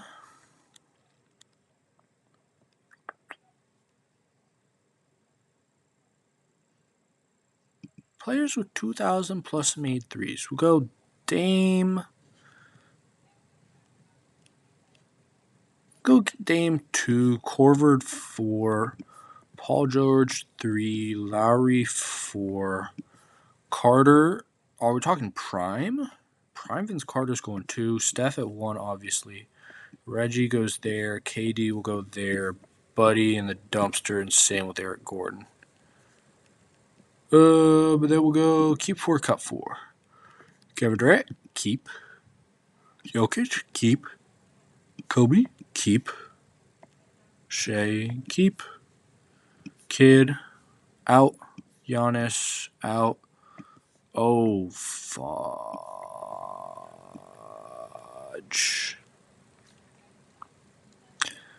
I didn't think about that. I didn't think it was... What do I change here? Probably Shaq. Shea, make way for Shaq. Yeah. Then we're out there out with 5 start bench cut. We'll go McHale, Anthony Simons, Jalen Green. Jalen Green is not better than Anthony Simons, bro. Has not played. And then Brunson, D. Mitch, Trey. No debate there. I'll go Lively, 8, and Turner. Turner was not good this year, bro. I'll go Klingon, Edie of the Khalil Ware. The last one, because I said 5, and this is an absolute stinker. We'll go...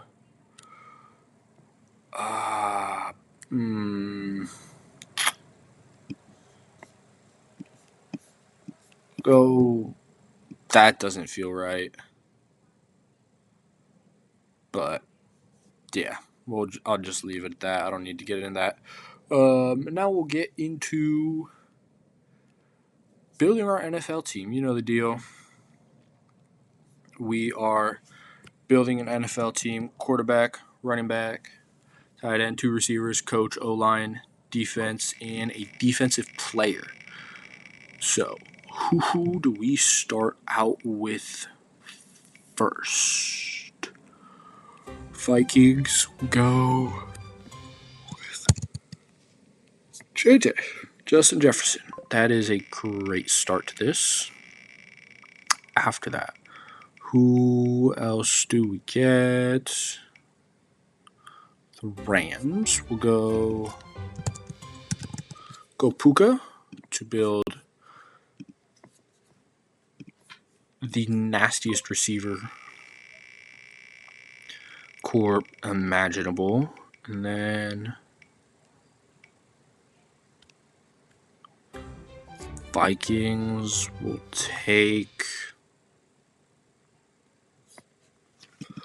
KOC for the Vikings. After that,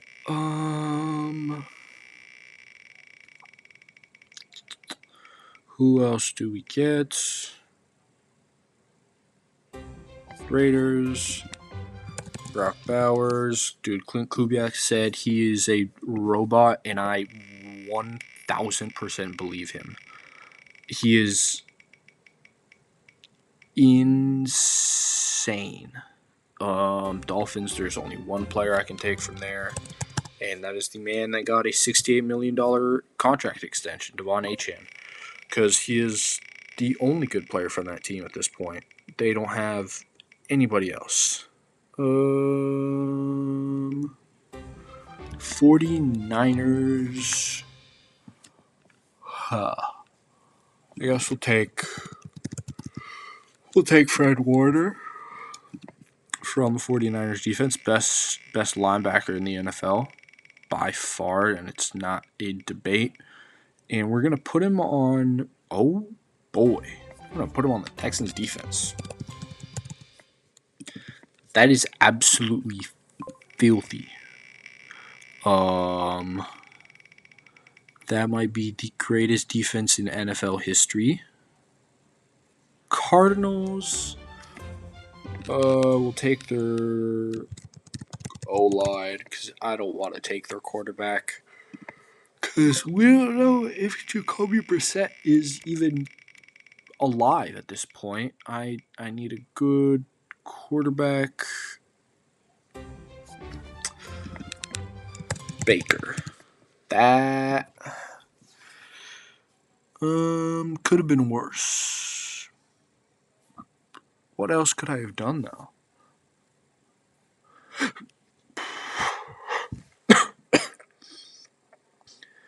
I don't feel like there's anything else I could have done here.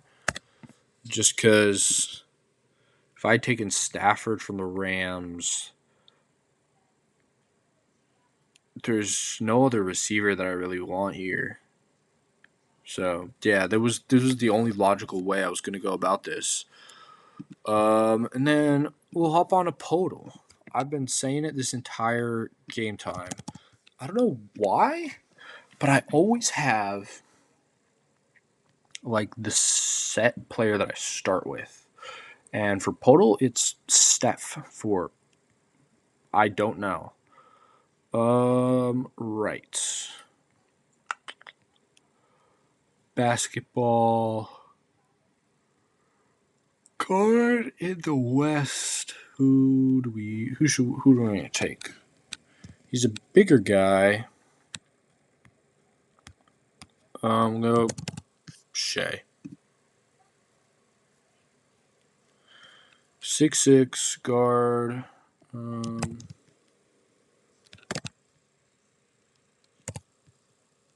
Anthony Edwards.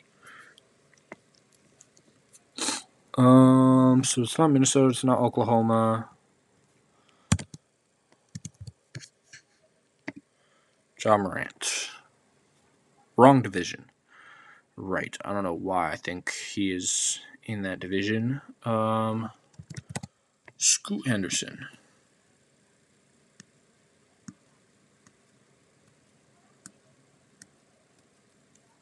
So it's not OKC, it's not Minnesota, it's not Portland. Could be Denver or it could be Utah. Keontae George? So it's not Utah, it's a Denver guard. It's not Jamal Murray. Jamal Murray is too old for this. Christian Braun? That doesn't feel right because I think his number's too high.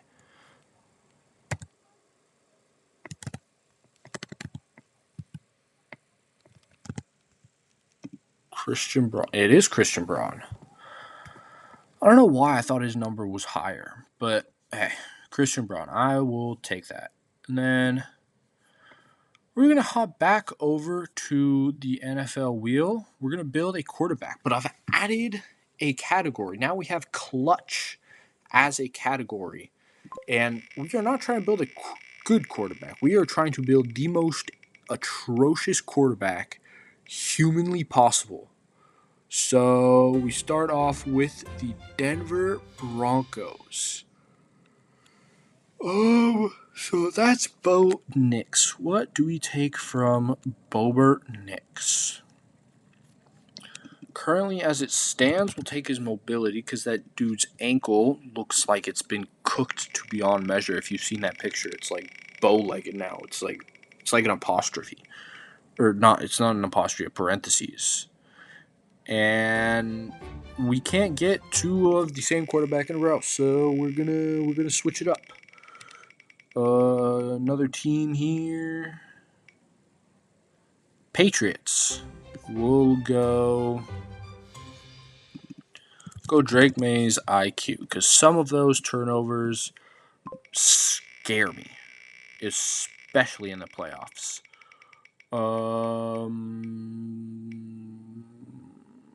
Fudge. Right. We just got the best quarterback in the league. We'll take his body. Dude isn't exactly in phenomenal shape, and he's coming off of an ACL injury, so no one will take that, I guess. Ooh, stay there. Stay on the Vikings.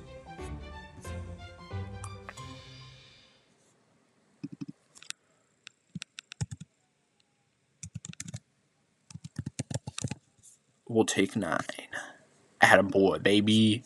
The accuracy of 9, who is one of the most inaccurate quarterbacks I have ever seen in my life. And, oh, dang it, Cam Ward actually has a freaking piss rocket. Cam Ward as an, wait, no.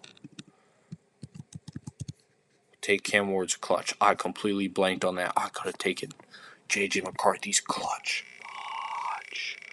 No, I could have taken J.J. McCarthy's clutch.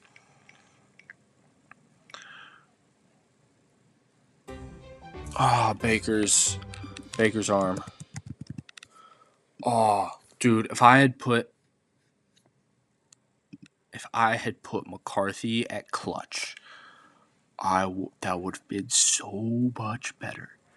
So much better, so much worse. Whatever way you want to look at it. But yeah, I completely blanked that I just added that. God freaking darn it. Alright, whatever.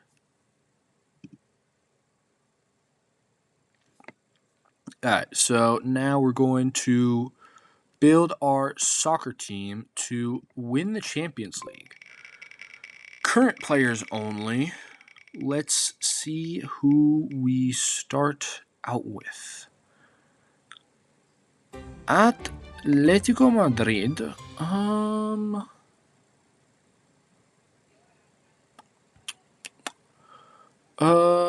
Who do I want to take from Atletico Madrid?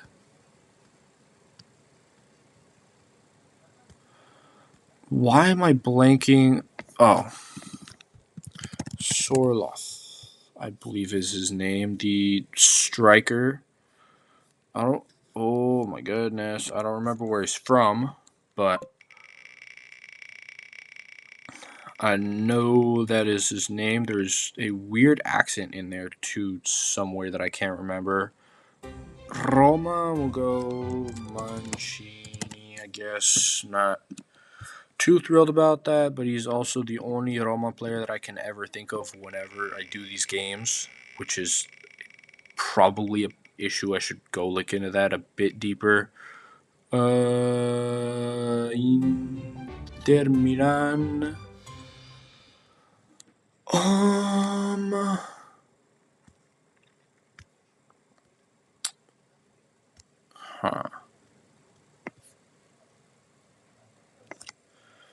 I really don't want to take Bus. We'll go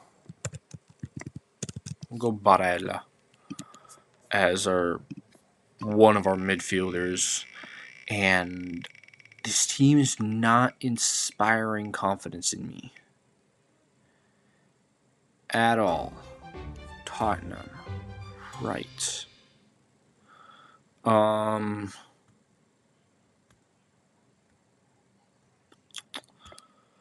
Well, we can't go Xavi Simons because he's gone. We can't go Richarlison because we already took a striker. Go freaking James Madison, I guess. Will they survive relegation? Who knows? Currently in a battle with West Ham for that. Stay on PSG, please. Don't give me another Italian team. Oh, God freaking darn it. After that, Milan. Who do I want to take? I'll take Leao, I guess. Oh my goodness. This is horrible. Apparently my luck ran out, and wonderful. Porto. Who am I going to take from here? I guess we'll go Thiago Silva. That's only reason he is on my mind right now is because he was not called up to the Brazilian national team. City. Okay. Donnarumma. Give me a goalie here. Someone who can actually serve me and be of some friggin' tangible use. Liverpool.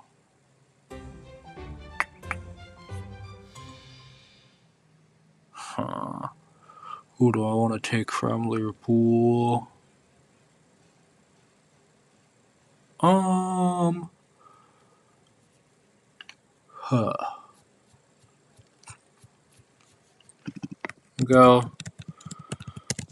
Go McAllister.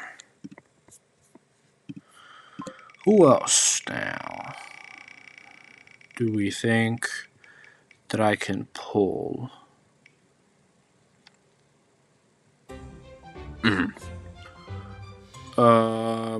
Right. So they don't really play with outside backs, but go Bisek. I think that's how you spell his name. German defender. Right back, I think it is. I'm not too sure. And this game hates me.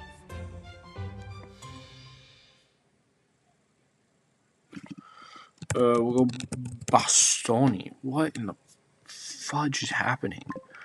Please give me a nice right winger, someone who can actually serve me and be useful. Stay there, stay there, stay there, stay there. Stay on white. Ah, thank you. I mean, come on. This team sucks. This team is not winning the Champions League at all. I think they get knocked out first elimination stage. Because what the heck? Why do I have 1, 2, 3, 4, 5 Serie A players?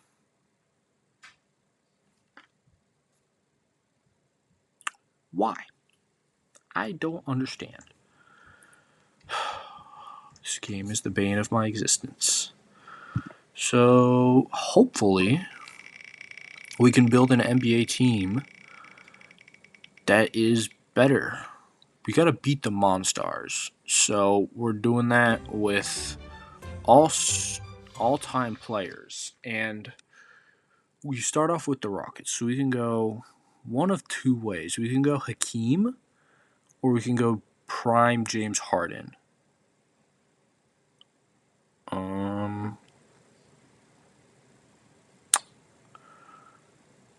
I'll take Harden, and we'll put him at shooting guard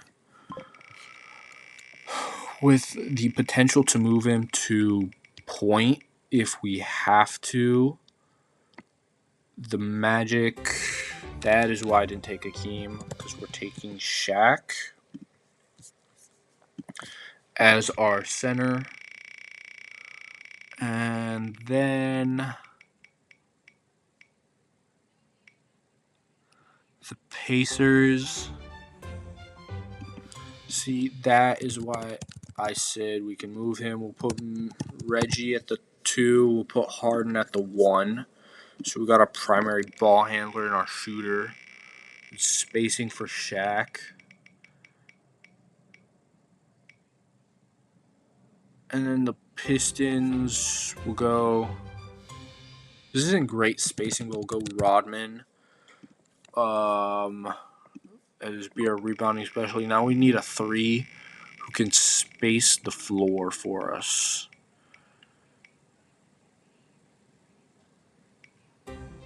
Timberwolves, right? Crud.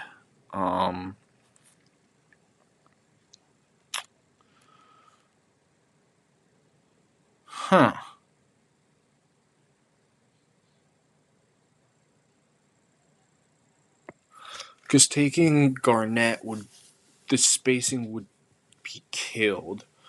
I had a crazy thought of taking Ant, moving Reggie to the 3.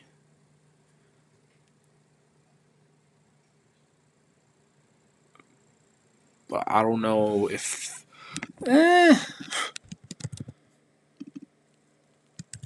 Yeah, that could work. Because you got primary ball handlers here. You got your spacing. You got your both of them could work in the paint. I just don't think that this is beating this team over here.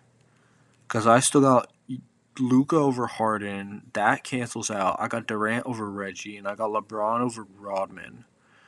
And then this depends on who you talk to and what your preferences are. But I still got this. I still got the Monsters, and I went all-time players here, which is wild. And now we will build a formation here. We'll go 3-4-2-1. Dude, last time I did this, the game just started spitting out players with no regard, and I ended up with a 194, which is ridiculous. And clearly it's not going to do that for me today. We'll go him. And we'll take Isco, I guess. Kaká helps everything. So does George Best, even though it's not prime George Best. Carlos Alberto. And Ronald Koeman.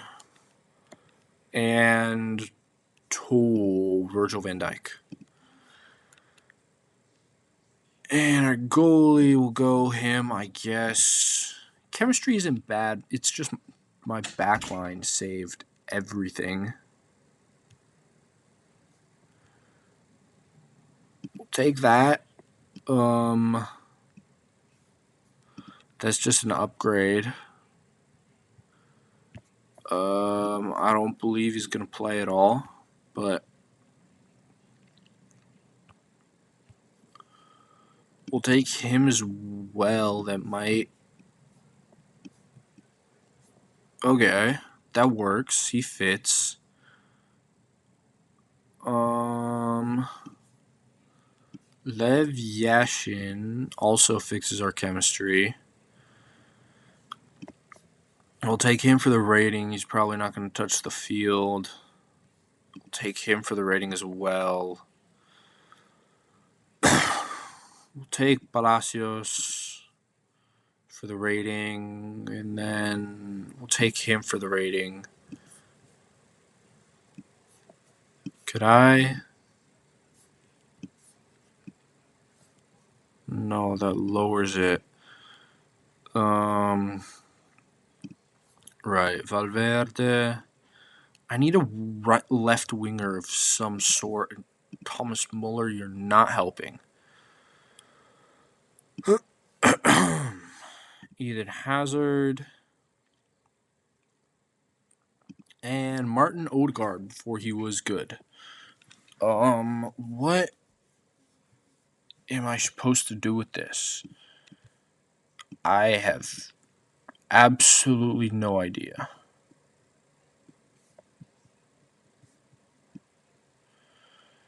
So it's 91 rated, right?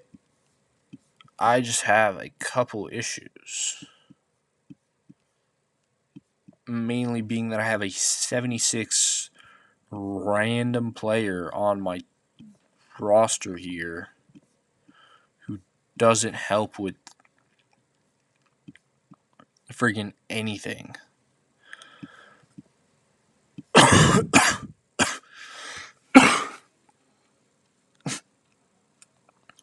Which is kind of annoying.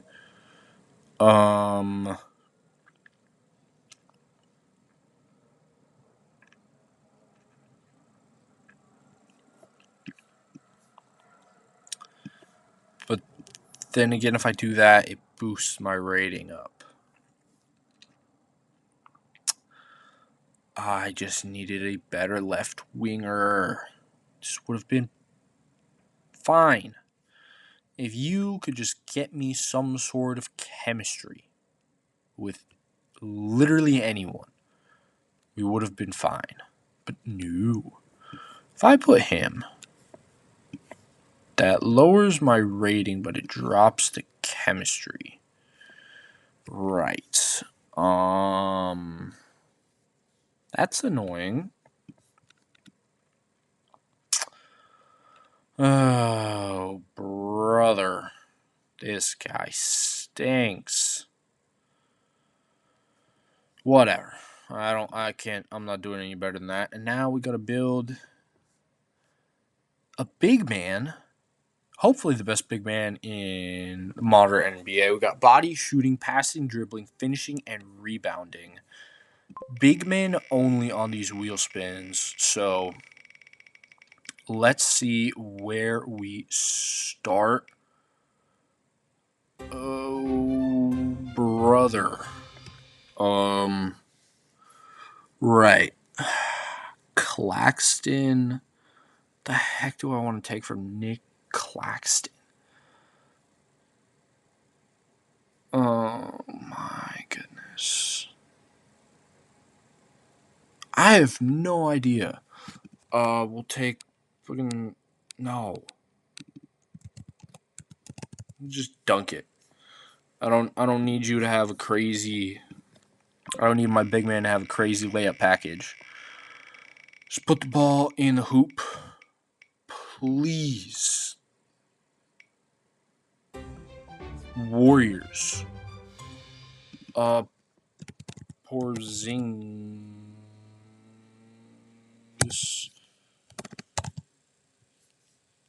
Porzingis can at least shoot the ball. That's the one thing he's good for. Ooh. The Raptors will take Scotty's passing. He's a very good passer. I also just love Scotty Barnes in general.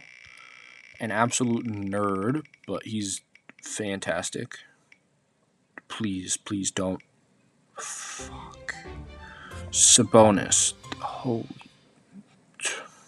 God. Oh, Sabonis is horrible in every way imaginable. I don't know. Sabonis will take your dribbling. What the heck do I care at this point? Oh, please bless me with something that will make me feel better. Oh. That will definitely make me feel better. Wemby's body. He can shoot. He can pass a bit. Can't dribble to save his life, but that doesn't really matter. Now we just need a dude who can get rebounds.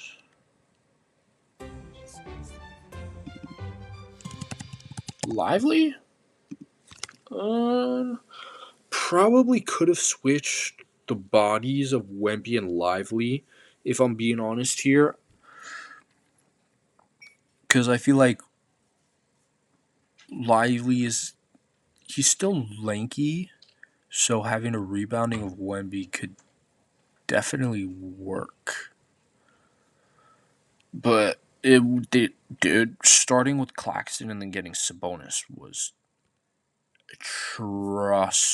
atrocious. I hated that with a burning passion. And this is the last piece of game time. We got to guess the college top 4 for the college football era. We got 2 minutes. LSU, Clemson, Alabama,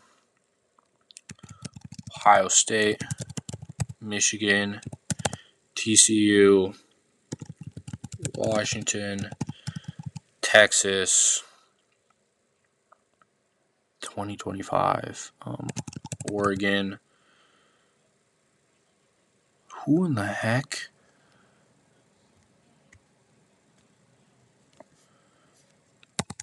Oklahoma. Oh my goodness. Why am I blanking here? Ohio State, Michigan, Oklahoma.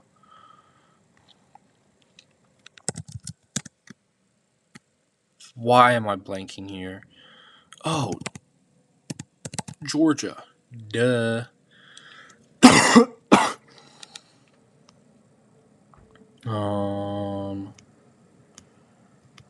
Okay, 2025. Who the heck was in the top?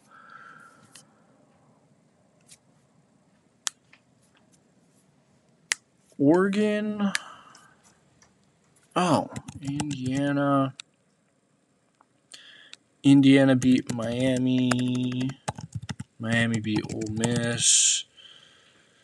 It was Ohio. It was Notre Dame. And Notre Dame. Who did Notre Dame beat to get there? They beat Arizona State. No, because Arizona State lost to Texas. Who did they beat? I'm gonna Penn State, Cincinnati, Michigan State, and Florida State. Right. Yep. Yeah. That tracks.